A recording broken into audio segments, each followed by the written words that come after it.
and welcome back. So, today my MN90 is getting some more upgrades. Let's see, metal turning buckles, black aluminum if I'm not mistaken. We also have, I bought a kit, a set, but I won't need the rear ones. I already got it. And I got here a Surpass Hobby brushed system.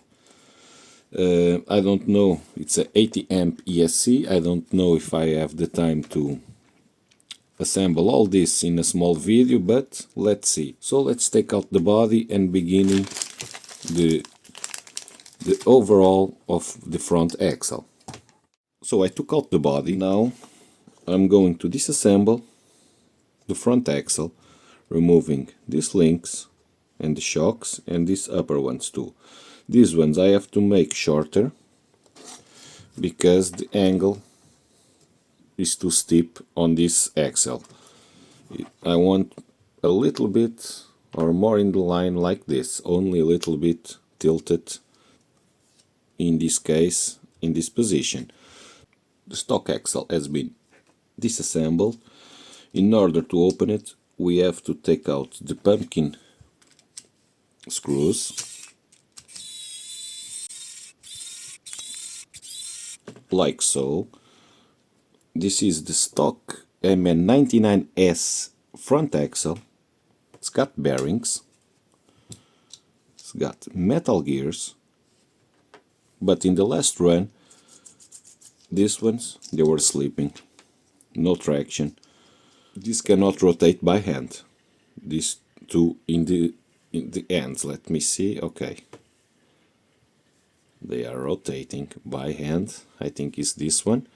So the goal is to take out these two and to rebuild the front axle the cheapest as I can. So first things to do is to remove these bits.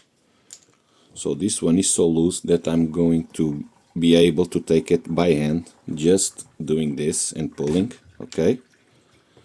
Now let's see if I can do the same thing the other way around, okay. Don't know if it's coming out. It's a two pliers job. We have to make a flat space here in order to grab screw to stick. So let's do that.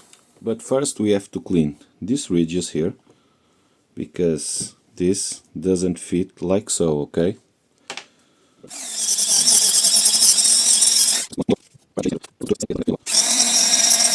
Take your time to do this, because we want to end to these tips a tight fit here on the axle. To make the flat spot I recommend the file.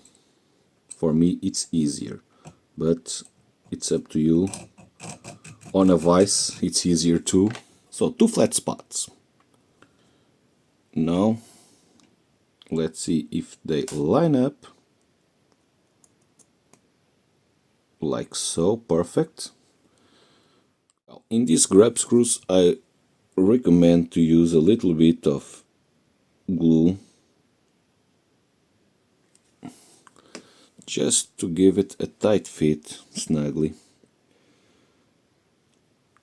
because if they become loose it's kinda hard to unassemble or disassemble all the axle just to give this a tight fit. So this is easy, just a matter of lining up these Teflon bearings or plastic bearings with the slots. Now the upper cover or bottom cover, it depends how we're going to assemble it.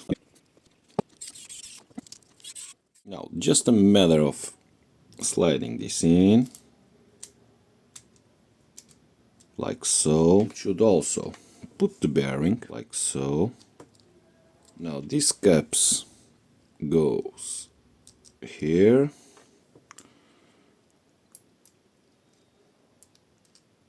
We slide this like so. Okay, Now a screw on the top.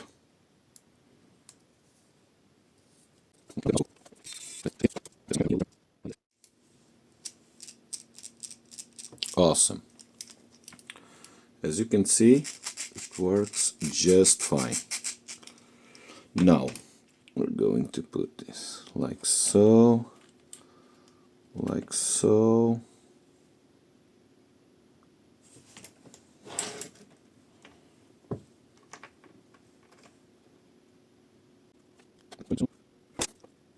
I took out the measures of the stock one. Roughly the same size, but with these ends it will be a little bit longer. So with this and this, I think I'm going to improve the turning circle or the turning radius. So I gave it a little bend on both ends, so as you can see it's a little bit longer, but we can shorten it up real easy, so nothing a big deal. This will sit right here like so. Well, and voila, it looks pretty good, I reckon.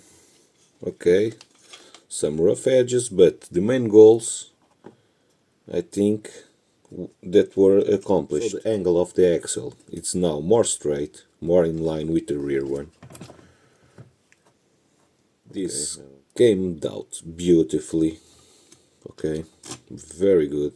I really like this setup. Now I'm going to turn it on to see if I got any improved steering angle.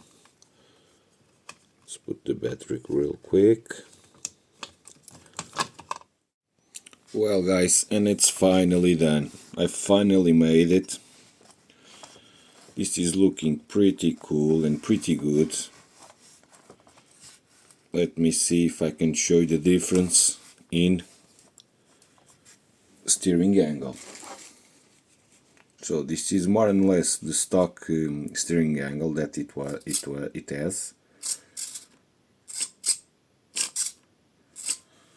Now let's bump it until